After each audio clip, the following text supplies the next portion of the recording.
این عید جمشیدی رو به همه هموطنان داخل و خارج تبریک عرض می‌کنیم و امیدواریم که یه روزی پیکر پاک شاهنشاه یامنه رو به ایران ببریم و نوروز را در ایران جشن بگیریم.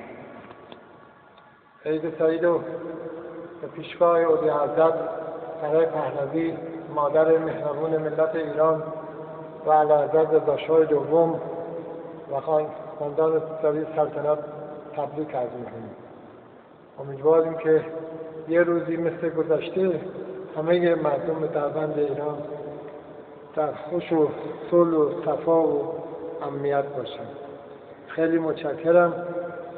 برای همه ایرانیان داخل خارج سالی پربار، سال پیروزی آرزومندم. متشکرم.